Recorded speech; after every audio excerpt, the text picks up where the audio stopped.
This story happened when I was just a kid, about 7 years old, but I remember that night like it was yesterday, down to the tiniest details. My mum's voice, the numbers on the clock, the click of the door lock, and the creepy music from Home Alone that still gives me chills just thinking about it. Back then, my parents started leaving me home alone pretty early on.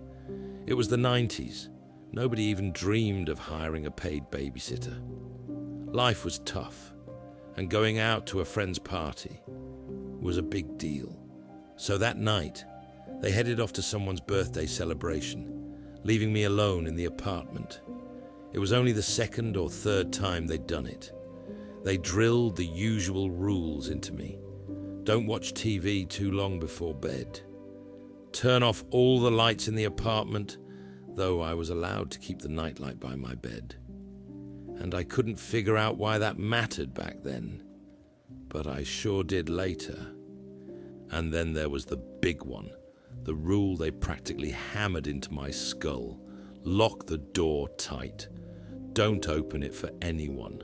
Not a woman, not a kid, not even if they're yelling about a fire and saying I need to get out. Not even if it's someone I know. I already knew all this stuff, but that night, my dad was extra serious. Before they left, he crouched down in front of me, looked me dead in the eyes and said, "Mark, you're a big boy now. You understand what responsibility means, right?" I nodded. "Listen to me carefully. If the clock hits 12:12, midnight, and you're still awake, do not get out of bed. Don't turn on the lights, and don't open the door. I'm counting on you, son." I nodded again, not really getting why he was so intense about it. Dad was a bit of an oddball, to be honest. He loved making up weird rules for me that seemed ridiculous at first, like no wearing red on certain days, or no taking baths on others. I'd always get mixed up in his bands, and sometimes I'd catch heat from him for slipping up. To this day, I'm not sure if those rules were just his quirky imagination or something more, but the one about keeping the door locked at 12:12, that stuck with me for life. So my parents left. I waited a couple of minutes, listening to the silence, then bolted up and ran around the apartment, flipping on every light. Let it all stay on. It's safer that way. The light made the shadows in the corners less creepy. Being alone always spooked me a little, though I couldn't say why. It wasn't a sharp, jump-out-at-you kind of fear, just this sticky, cold feeling that clung to me like a film. It didn't make me scream. It just sat there inside me, quiet, like a shadow in the corner. The TV was my lifeline. I plopped onto the couch and turned it on. The screen flickered to life, and I was hit with a wave of excitement. Home Alone was playing on ORT, the first one.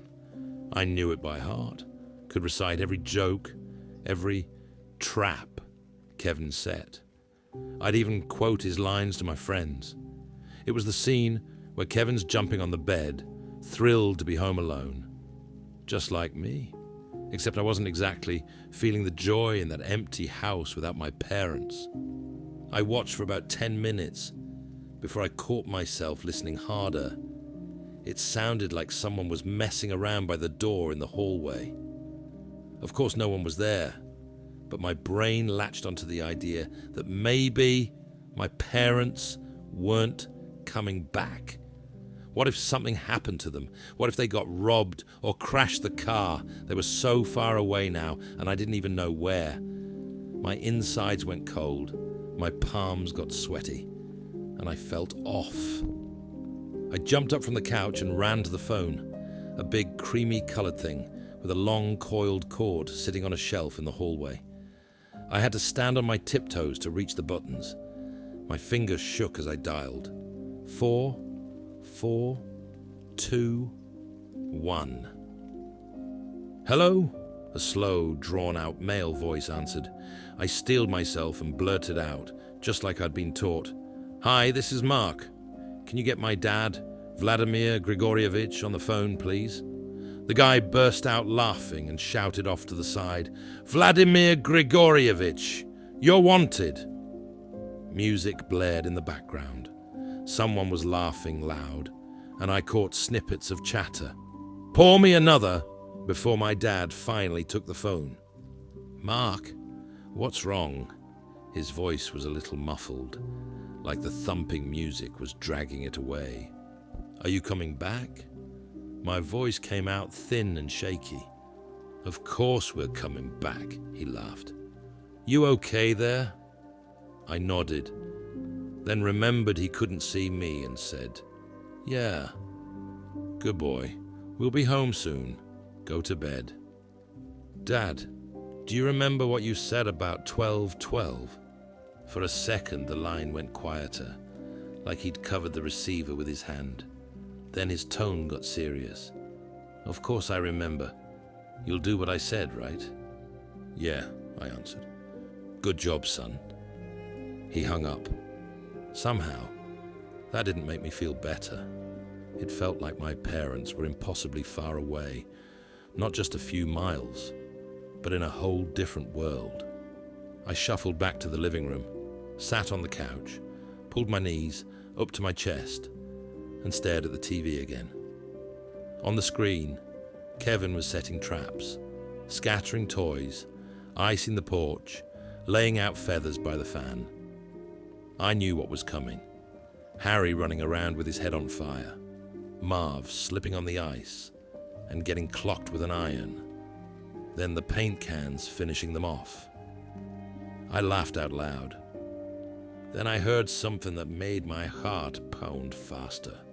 Somewhere far off, beyond the door in the hallway, slow footsteps were coming down the stairs. Step, pause, step. I froze. The steps were deliberate, creepy, measured. I tried to convince myself it was just a neighbor coming home late from work, but why were they moving so weirdly? Then came a sound that made my fingers tremble, a muffled, garbled voice, like someone was standing too close to the door, whispering through the keyhole. "Open it!" My head spun. The TV kept playing The Bandit's Downfall in the background, but I couldn't see it anymore. Just the dark apartment around me and that locked door. My eyelids got heavy. I blinked and suddenly jolted awake. The TV was showing a test pattern. Guess I'd dozed off, and the movie had ended ages ago. I rubbed my face, shaking off the sticky sleep, and glanced at the clock. 12:02. My heart sped up. Dad's words echoed in my head. 12:12? Don't get out of bed. Don't turn on the lights. Don't open the door. I had 10 minutes left. Plenty of time, I thought. Yawning, I headed to the bathroom, flicked on the light, and stared into the mirror. My pale face stared back, blurry in the dim glow, while the only sound was the toothbrush scraping my teeth. After finishing up, I darted through the apartment again, turning off all the lights. Living room, hallway, then into my bedroom, avoiding the windows. The front door stayed shut tight, just like it was supposed to. Everything was fine. I climbed under the covers, pulled them up to my chin, and closed my eyes. Then I opened them again, a soft but clear knock. I turned my head slowly to the clock. 12:12. My chest went ice cold. It was the same sound from my dream. I held my breath. The knock came again, more insistent this time. There was nothing else, no usual nighttime noises, like the elevator clunking or a neighbor's door creaking. Just silence. And then, "Open it. It's me." Mum's voice. I flinched with relief. Weird, though. She hadn't said she'd be back this early. Still, I slipped out of bed and tiptoed to the hallway. Maybe she'd felt sick and come home sooner. Maybe Dad stayed at the party. Or maybe something happened to Dad, an accident, something awful, and he wasn't coming back. The thought made my stomach twist. I ran to the door, but when I got there, my feet stuck to the floor. Something wasn't right. No rustling, no breathing behind the door. Just a faint, weird smell, sweetish, like fish scraps left in the trash overnight. "Mark!" Mum's voice again, louder, closer. My hands shook. I grabbed a stool from the kitchen, dragged it to the door, and climbed up, pressing my eye to the peephole. There she was, Mom. I almost flung the door open, but something stopped me. She looked, off. Her face was pale, her eyes black and still, like they were painted on. Her arms hung limp, fingers twitching slightly. "Mom," I croaked, swallowing hard. No answer. She didn't move, just stared at the floor, like a straw-stuffed doll propped up on a stand. Then suddenly her head jerked to the side, sharp, unnatural. I jumped. She didn't walk toward the door, she glided, barely moving her legs, like something was pulling her on strings. My grip tightened on the door frame, knuckles white. Then she lunged, slamming into the door with a bang so loud the stool wobbled, and I crashed to the floor, smacking my elbow. I yelped, froze, and heard another thud, harder this time. I screamed, scrambled to my feet and bolted to my room, diving under the covers, pulling them over my head. Curled into a ball, I didn't dare breathe. The warmth turned stifling fast. The blanket stuck to my face, the air thick and damp. But I couldn't come out. Another bang on the door. Not as loud, but enough to make the bed shake. Then the doorbell, sharp, piercing, ringing longer than it should have, before cutting off, leaving a silence so heavy my own breathing sounded too loud. I clutched the blanket, nails digging into my palms. Another knock. Then a scrape, like nails dragging across the wood. I swear I heard it. Soft, rough, like something scratching the door. I clenched my teeth, pressed my hands over my ears, and tried to convince myself I was dreaming, that I'd wake up any second and my parents would be home, safe. But when I opened my eyes, the room's light flickered through the blanket. Once, twice, then stopped. Everything went quiet. No more knocking, no doorbell, just an oppressive stillness. I lay there, unmoving for a minute, 2, 3, then finally peeked out from under the covers. I glanced at the clock, 12:12. My heart raced. Dad's warning pounded in my skull. Before I could think too hard, the phone rang, shrill, slicing through the silence like it was screaming inside my head. I shouldn't get up. I couldn't get up, but it kept ringing, relentless. What if it was my parents? That creepy, lifeless mom from the peephole flashed in my mind. What if it was her, and I'd locked her out? I leapt up, ran to the phone, and snatched it up, hands trembling so bad I nearly dropped it. I whispered, "Hello." "Hey, son," Dad's voice came through, calm and clear. I froze. No music, no voices, no laughter in the background. Just him, too crisp, like he wasn't on the phone, but standing right behind me. "Hey, son, how you holding up? Everything okay?" Yeah, I forced out. "Good boy." His tone was soft, almost soothing. "You remember what I told you?" I swallowed. "Yeah." "Say it back to me." I froze, the receiver slick in my sweaty hand. "Don't watch TV too long before bed. Turn off all the lights. At 12:12, don't get out of bed. Don't open the door for anyone." Good. I could hear him smile, even without seeing it. You're doing great, Mark. I'm proud of you. I gripped the phone tighter. Are you scared we won't come back? That Mom and I might die? My mouth opened, but no words came out at first. How did he know what I'd been thinking this whole time? Yeah, I finally admitted. Then do exactly what I say. I nodded fast. Okay. First, don't hang up. I clutched the phone with both hands. Okay. Second, cover all the mirrors. I flinched. With what? Something black. Hurry. I nodded like he could see me, jumped up, and tossed the phone onto the table. I tore through the apartment, closet, dresser, my room, grabbing anything dark. A t-shirt, a sweater, a towel, whatever. In the hallway, an old chipped mirror hung on the wall. I threw the sweater over it, not bothering to secure it, and kept moving. In the bathroom, my pale, freaked-out face stared back at me. I slammed the door shut like that'd help, then grabbed Dad's dark towel and draped it over the mirror. One left, Mom's mirror in their bedroom. I didn't want to go in there. It felt like that creepy figure with the black eyes was waiting for me. But Dad said I had to. I stepped in, avoiding the corners of my vision. On the dresser sat her big, ornate mirror. In the dim light, I swore something moved in its depths. I flung a t-shirt over it and bolted back, panting. Done! I gasped into the phone. Good job, Mark, Dad said, his voice warm, almost proud.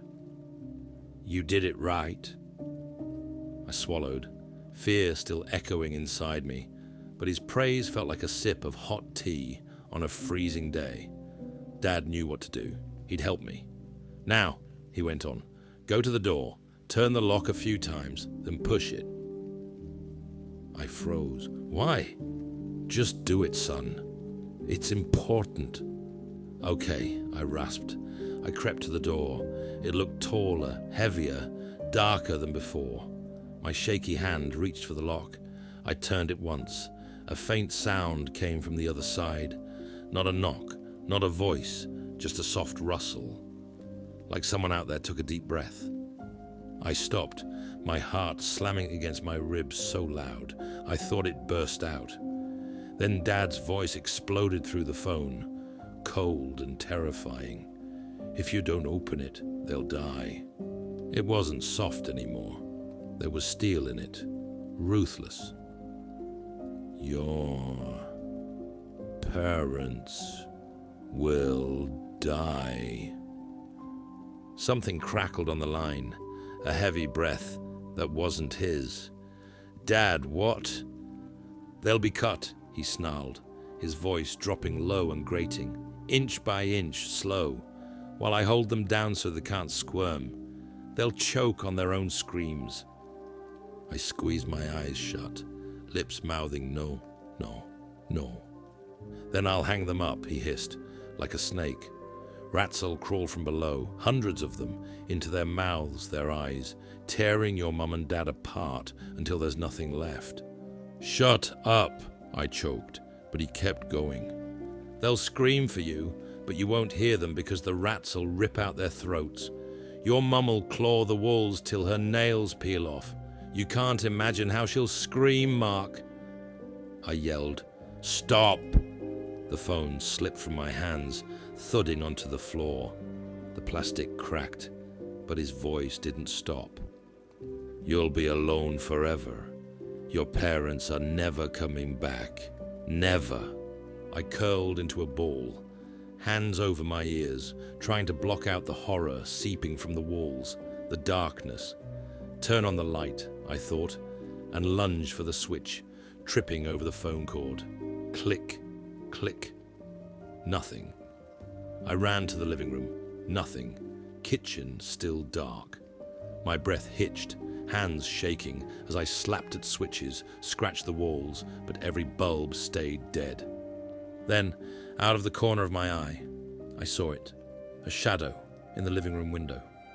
I froze. heart pounding in my ears. A face appeared. I'll never forget it. Wrong, inhuman, with sunken eyes and a long black slit for a mouth. It didn't move, just stared. We lived on the 4th floor. It was floating out there. Nausea hit me. I stumbled back, unable to look away as it seemed to drift closer. I bolted to my room, hands sliding along walls, grabbing at furniture.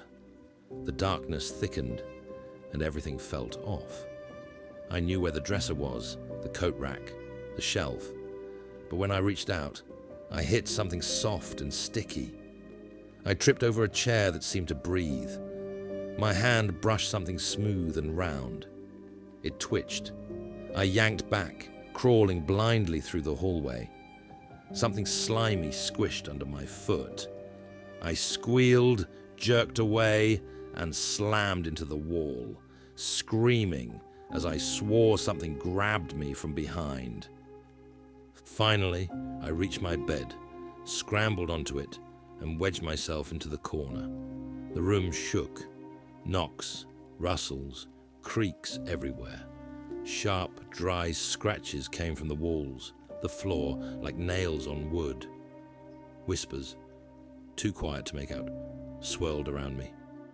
Then from the living room, the Home Alone music started up, slow and distorted, like a chewed-up cassette tape, low notes droning into a hum.